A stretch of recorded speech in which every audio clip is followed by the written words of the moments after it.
माझं नाव कोमल अरुण खरे आणि मी कन्नड तालुक्यातून भोकंगाव गावातून आलेली आहे। तुम्ही कन्नड मधून इथे कशासाठी आलात?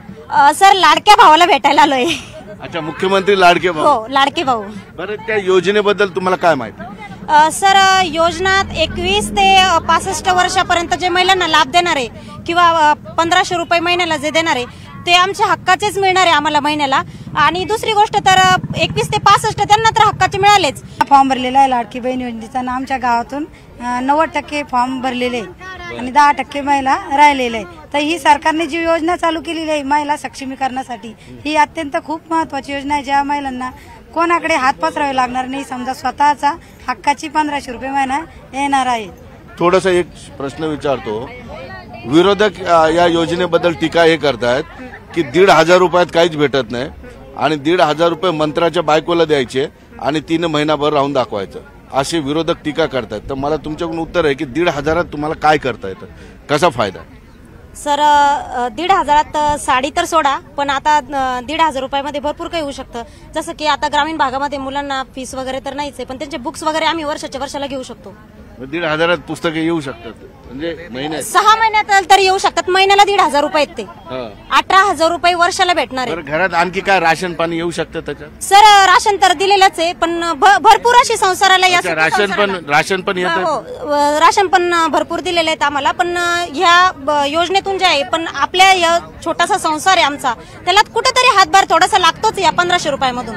हे की 1500 रुपये वर्षाचे नाहीये, हे 1500 रुपये महिन्याचे, हे लक्षात घ्यायला पाहिजे। वर्षाचे आणखी जास्त अमाऊंट राहील। हा वर्षाची अजून जास्त, हे तर पहिले लक्षात घेतलं पाहिजे की ही वर्षाची नसून ही महिन्याची अमाऊंट 1500 रुपये। आणि 1500 रुपये तुम्ही सांगा ना की महिन्याचे 2 महिन्याला 3 महिन्याला जे मोदीचे 2000 रुपये येतात ते आता की सगळ्या शेतकऱ्यांना वगैरे येतात, बरोबर? नीलमताई म्हटल्या की 6 महिने जर पैसे जमवून ठेवले महिलांनी 1500 रुपये तर नवऱ्यालाही उधार देऊ शकतात। हो, व्याजाने सुद्धा देऊ शकतात, व्याजाने सुद्धा देऊ शकतो नवऱ्याला व्याज, व्याजाने सुद्धा देऊ शकतो निश्चितपणे।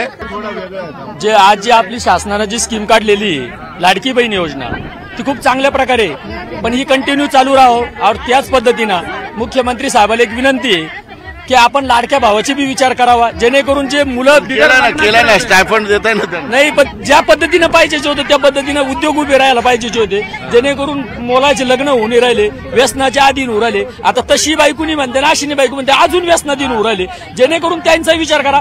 म्हणजे मुलीपेक्षा बी आज मुलं सक्षम करणं गरजेची झाली, कारण मुलं जर सक्षम असले तर मुली सक्षम राहतील।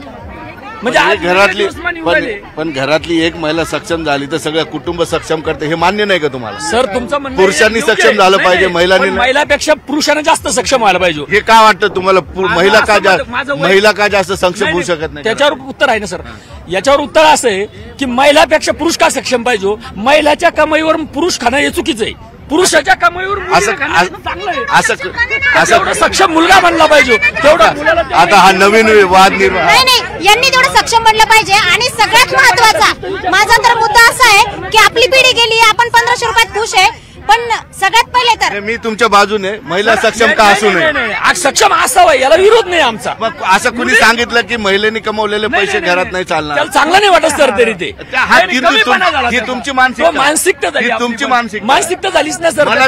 मला जर काही नोकरी नसेल आणि माझी बायको जर कमावते असेल काही दिवसासाठी, ती मला सपोर्ट करत असेल तर मी तिथं खाऊ शकेल ना। मला नोकरी लागली, मी पुन्हा तिला ही मानसिकता पुरुषांनी मानसिकता सगळ्यात पहिले बदलली पाहिजे की आपण महिलांच्या जीवावर बसून, कारण त्यांनी स्वतः तेवढं सक्षम बनलं पाहिजे आणि ही वेळ तर महिलांवर येऊ दिली नाही पाहिजे। सगळ्यात पहिले तरी हे वाटतं माझ्यामध्ये महिला पुरुष हा भेद आणखी चालूच आहे। हो, भेद अजून चालूच आहे। पुरुषांनीच कमवलं पाहिजे, पुरुषांनी कमवलं पाहिजे, लेडीजनी घरात, महिला पण कमवून घर चालू शकतात, बिनधास्त